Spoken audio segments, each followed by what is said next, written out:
out, but didn't happen. And as I say, we advanced to Youngstown Airport and set up the first night. Youngstown Airport sits up in the air. It's very flat, and you go up a rather steep hill. It's up above the beach, oh gosh, 1,000 feet, 900 feet, enough that the planes landing just come in and shoot it in flat. They don't even have to drop down.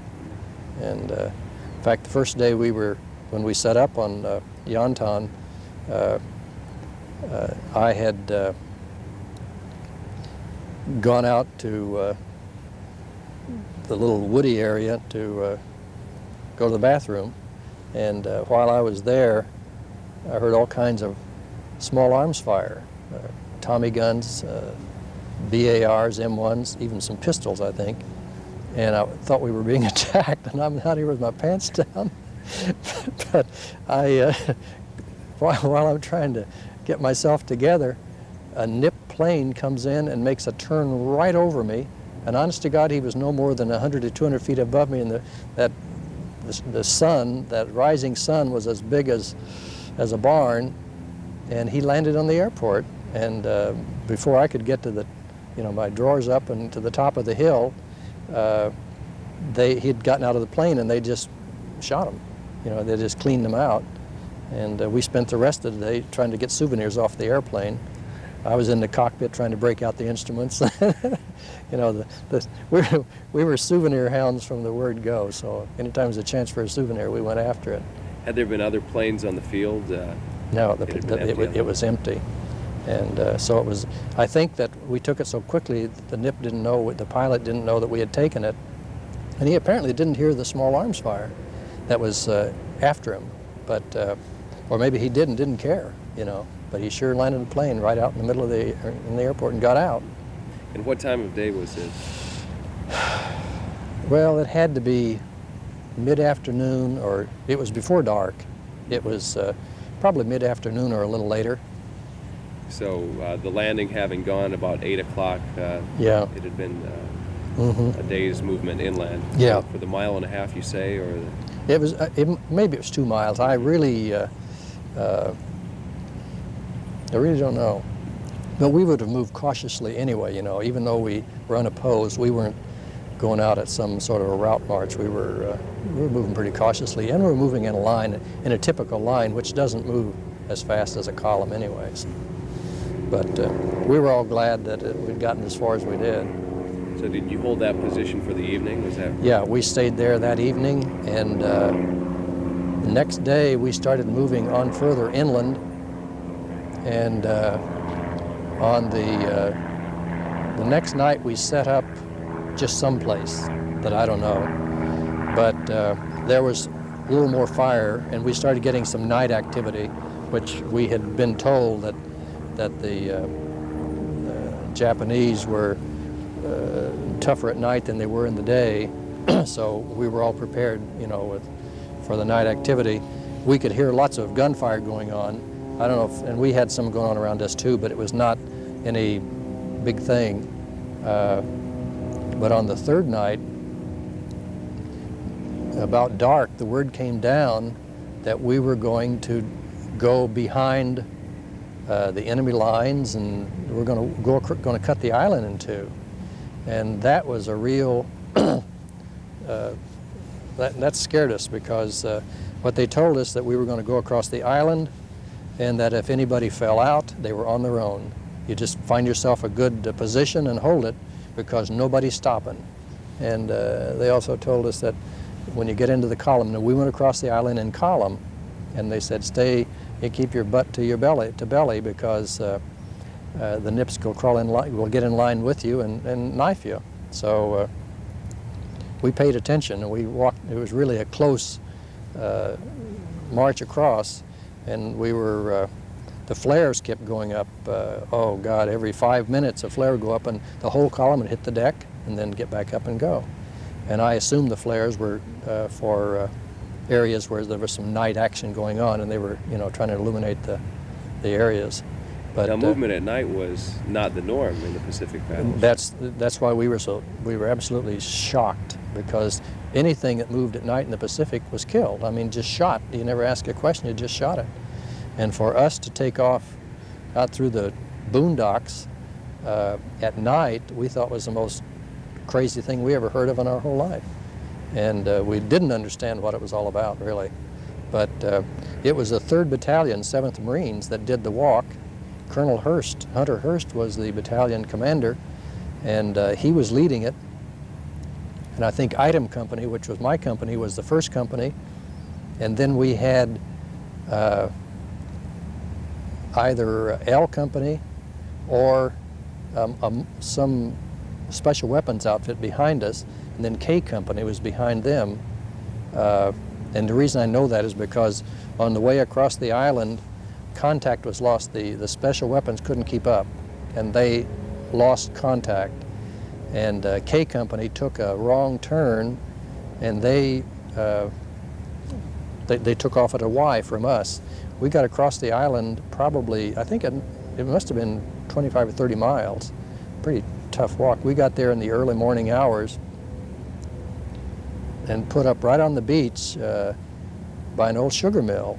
And we dug in, the company, I Company, dug in a 360 perimeter, a 100% watch type thing. And we had, while we were digging in, we heard a firefight a couple of miles away or a mile away, just really a firefight.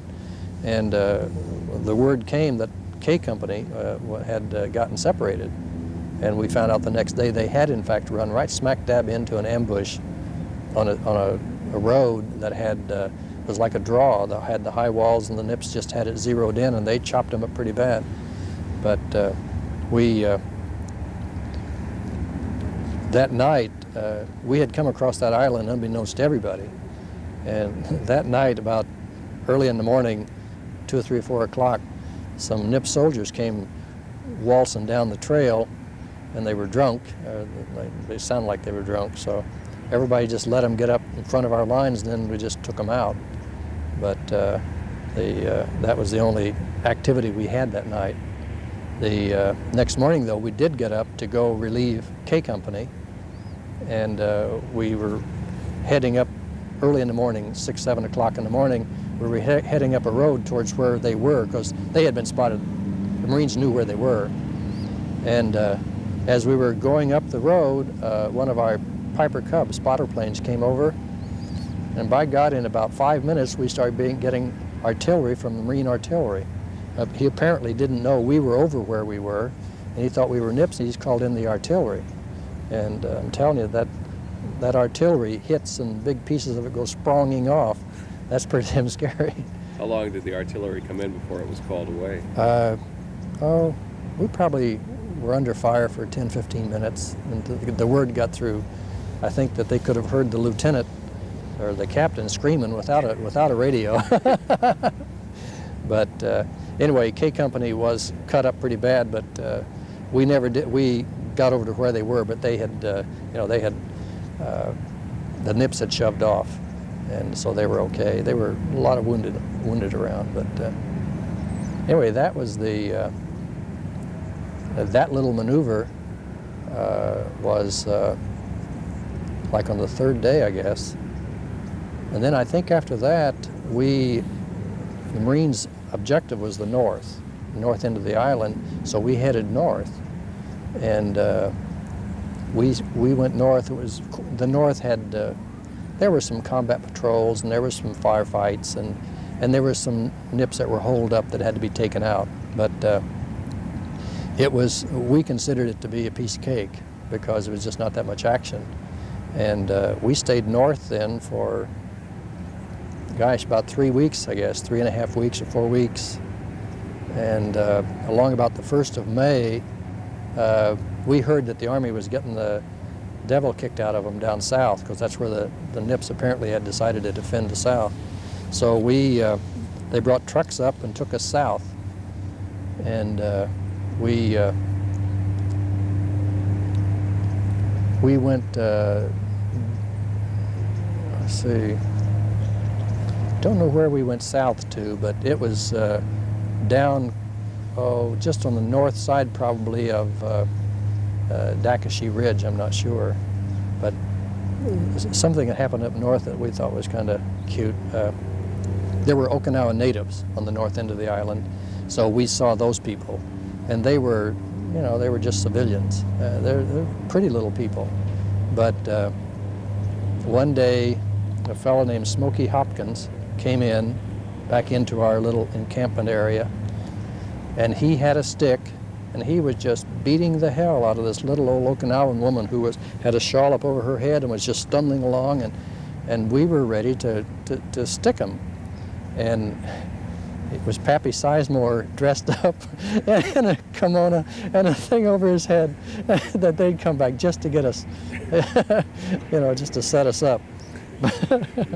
But it was, while we were on the north end of the island also, some brass came in, and we were told that one of them was MacArthur that flew in, and we figured he was just there to get his battle star for Okinawa because he left the same day. But they took a truck, put a half a dozen Marines in it, and took an armored vehicle with MacArthur or whoever these people were in that vehicle. And the truck drove down the road with the Marines standing up with their M1s in the truck. And we figured that they were there to, if the truck blew up from landmines, that vehicle would stop. We were very unimpressed with MacArthur in World War II. My goodness. Well, now you mentioned the relations with the Okinawan nationals. They were you doing? You mentioned combat patrols. During the time you were in the north, were you doing perimeter security of towns that were inhabited? Or? Well, there were really no towns. There might have been little villages, but by our standards, they would just be a half a dozen huts or something. But not really. We were nervous about the Okinawans only because when they moved, we knew that Nip soldiers could get amongst them and move with them. But the people themselves were pretty scarce. They were hiding. They were hiding in the caves and in lots of places. But the patrols did run upon Nips. We had some pretty good firefights up on the north end of the island. I saw something there which I absolutely still this day don't believe, but a patrol ran into a Nip patrol head-on. And I think the fellow's name was Bobby Strang, was carrying a Thompson submachine gun, Tommy gun, and he just had it slung over his shoulder. He dropped that weapon and fired. There were like 3 Nips, 1, 2, 3, and he fired that weapon. I think he emptied, and we all had extended magazines on those Tommies, but he fired, and I'm sure that at least 50% of his shots were hitting something. But after he fired, a Nip officer, I think he was an officer, was still on his knees swinging his saber.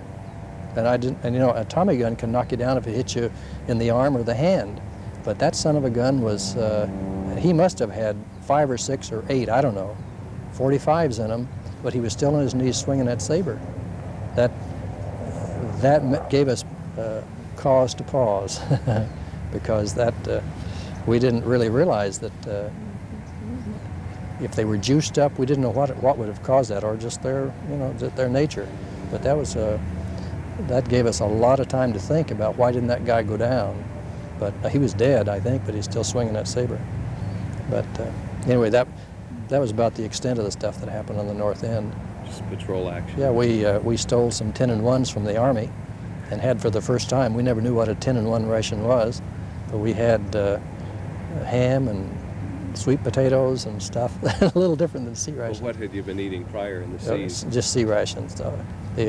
We had chicken and rice, which nobody liked, Franken beans, which everybody liked, and then there was a hash, which you could take it or leave it. But most people, if they couldn't get the Franken beans, they would just eat the dog biscuits and make coffee. And we all carried I know that there must have been things called sterno and right. heat tablets, but I never saw those. We all carried little hunks of C2 compound, and you take off a little piece of that and light it, and it's like a little flamethrower. You could heat your canteen cup to make your Joe really quick. But so we were walking bombs is what we were, because we had this stuff strapped on the back of our pack. And God, if a thing had ever hit us, why, we'd have blown up us and 3 guys with us probably. But okay, so we're at the point where you've moved to the south now to reinforce the Right. Army units. And how far into the battle is this now? okay, Is well this that would mid-May? that would have been about would have been the first week of May. And I recall at that time it started raining like hell. I mean, it was absolutely pouring down, and we were set up on top of a ridge. Most miserable time of my whole life.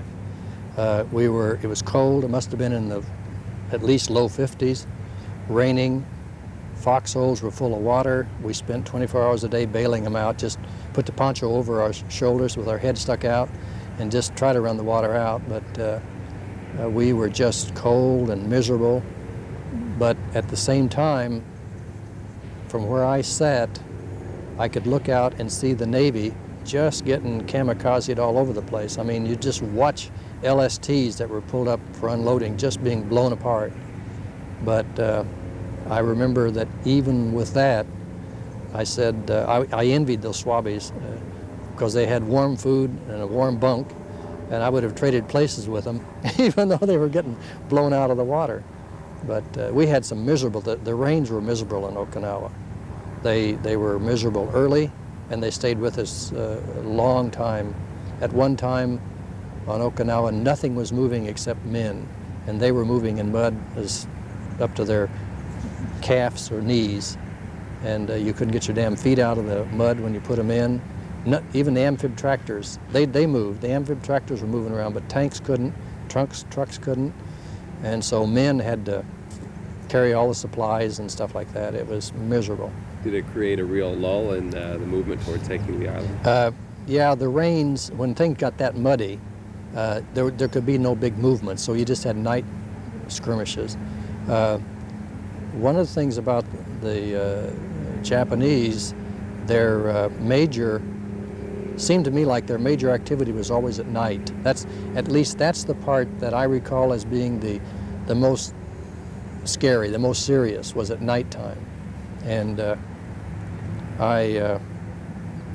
we were on 50% or 100% alert all the time at night, and it was that was scare time at nighttime. It was, boy, your senses were absolutely alert, and nobody ever, to my knowledge, ever went to sleep in their foxhole when they weren't supposed to, because you were a sitting duck if you did. On how to stay alive at night, I know that I learned to breathe. You don't think about it, but it's really still, and you think there's something there. Just your own breathing in the quiet of a night is very loud to you.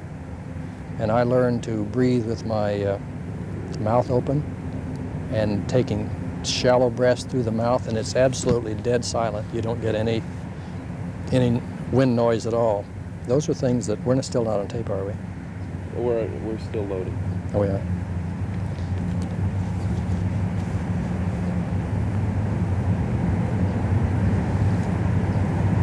Okay. Were we on tape just then? No. Okay. So we were talking about being in the foxhole at night and the danger presented by the Japanese. You don't have any personal recollections of people you knew? No, I really don't. I really don't. It was a common occurrence, but in my squad or my platoon, I don't recall. I don't remember that anybody who was taken out by the nips at night. I know there had to be, but we had my foxhole buddy was a big boy named Billy B. Wright I think he was from Iowa. He was about 6'2" and about that wide. And when we would dig a shallow foxhole, when we were two in a hole, we would dig a hole that looked like this, a little one for me and a long one for him. But no, while we were sitting in that, while we were sitting in the muddy foxhole, on top of the hill watching the ships get kamikazed, and I was freezing to death. Sergeant Gallagher, who was our supply sergeant, he found someplace a fresh, dry, what I'd call sweatshirt, and gave it to me. Honest to God, that was worth 10 Christmases to have that sweatshirt and be warm for 10 minutes. But and while I was on that same spot, on that same hill, I was given a snooper scope for one night. Several of us used a snooper scope, and what it was a weapon. If it was on a carbine, it was called a sniper scope, and if it was just the tube, it was called a snooper scope. But I used that thing for several hours, looking down into down the side of the hill, and I could literally see, if somebody had been there, I would have seen them. It was apparently an infrared unit or something, and interesting because as I say, we saw that one time and never heard of it again. And the next time I even heard of something like that, I think was Vietnam. But I mentioned to my wife, I says, God, I used one of those things in 1945, and whatever happened to them, But anyway, they were more sophisticated now, I guess. But anyway, we moved on south. The rains let up, and we moved on south, and it was heavy. We were in heavy combat continually as we moved on south. I recall that it was a small ridge, and it had a draw. They call it a military draw through it, and I was and somebody else were in the foxhole at the point in the draw, and we had, and then our lines had to go down into the draw, but then the lines went up along the crest of the hill, and because like something like that would usually be on a reverse slope, and there was a lot of night activity going on, but the next day, just about daybreak, we suddenly had the 37s or 47s, the little portable cannon, 37s. We had the 37s firing right over us, right at us, and we didn't know what the hell was going on. Then the word came down that the ridge to my left, that a whole bunch of Nips were on top, and they were getting ready to assault. And so the platoon leader had Matty Matthews take his squad, because it was a small hill. I mean, you put 13 men across, 3 or 4 feet apart, and that's all you needed to get to the top of this thing. Matty took his men up the hill, right out of the book. He got about, 30 feet from the top, had everybody take a grenade, pull the pin, throw, and then they went over the top. And swear to God, there was not a single Marine casualty, and there were 20 or 25 dead Nips on top of the hill. And then I went up the hill with my grenade launcher, and they brought up rifle grenades, and I sat there with Matty. He fed it, and I shot it, and because the Nips had run down the other side into some grass that was probably 3 feet high, and so every time you could see them, why, you'd shoot them, but they'd hide in the grass, so I was shooting in rifle grenades to flush them out, and then the riflemen were taking them out. And we must have done that for 3 hours, just flushing out Nips all over the place. There was a whole lot of Nips up there, or were going to be up there. But that was beautiful. Matty just did that so sweet. And he was a squad leader. He was a squad leader, yeah. He was a corporal. And in World War II, all Marines had at least one rank less than their job. But that was, I think that little ridge was probably the prelude to Dakashi Ridge. And Dakashi, it just in the order, the way the ridges went, Dakashi was a big ridge, very tough. Wana Ridge was a big ridge and tougher. And then Wana Draw was right down at the end of Wana Ridge. And then and I'm just talking from our I3 or 3rd Battalion 7th, Then the final ridge that we were on was Konishi, and Konishi was the last battle of Okinawa. In fact, I think it was the 7th Marines that raised the flag at the end of the island. Now this was down at the end of the island where towards where all the people had jumped off the cliffs and suicides and stuff like that. But anyway, that's kind of a sequence of those. And these were the real major battles that we were in. With Dakashi Ridge, lost tons of men. We started getting replacements on Dakashi Ridge already, and that would have been like May the 7th or 8th or something. You know, somewhere in that first half of May. Then Dakashi was that was taken, and then on Wana was all these things were just chock full of caves and stuff, as you probably gather, and the terrain was just barren.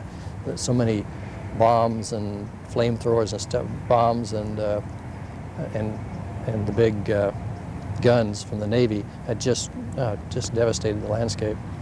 But I know there was a patrol that moved out during the day through the grassy valley towards Dakashi, towards Wana, just on a probe. And I borrowed a BAR and set up on Dakashi to give them covering fire, because there was some nips over on the other side that were in a cluster of rocks, and they were firing. And so I just zeroed the BAR in on the rocks, and just I kept them down so that they, you know, a couple of them jumped up and ran, and I had the BAR on single shot, so I just had to rapid fire. I couldn't burst it, but I don't know if I hit them or not. But one of them, I was using, every third was a tracer, so I knew where I was shooting. And when they ran out, well, one of them just took a big flying leap and went off the side of the ridge. So maybe I hit him, maybe he tripped, but anyway, he didn't get back up. But that was, and then we moved across. There was an area through there that was so absolutely fraught with crossfires. Going from Dakashi to Wana was terrible. It was just like a dead man's canyon or something, you know. But anyway, we made it over to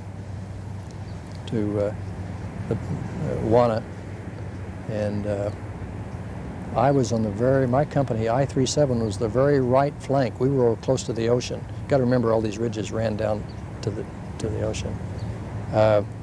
We were on the very right flank. So when we struck out, maybe it was the second or third day, I don't know exactly, but very early in the morning, my company, was to be, we took off up through a draw at Wana, and that one was, we had fire. Now there was no fire from the right, because there was a little ridge there, a north-south ridge, and then it just dropped off. But all the fire was coming from, would you believe, still on Dakashi, which we'd taken the backside of Dakashi, and from Wana. God, they were just had the place completely, absolutely covered. They were zeroed in on everything. And we jumped off early in the morning, probably 6 or 6:30, and I was hit about 8 o'clock that morning by a machine, I know it was a Nambu 25 caliber nip machine gun, because it could tell. He was zeroed in on the area that we were moving through. My platoon leader, Lieutenant Bud Miller, was walking through a ditch of some kind up to about his waist, and then other guys were following him through. Well, the gun that got me cut the lieutenant, and an assistant BA airman named Barlow cut him right in two, because it was apparently zeroed in on the deck, and they were in the hole, and so it chopped them, and it got me in the foot because I was up on the side of the deck. And we were pinned down there for a long time. In fact, I was evacuated that morning about 11:30, but and I was out in front. I think I might have been the front man for our group going through. And when I got hit, I didn't even know I'd been hit, really. I thought I'd just tripped, because I fell in.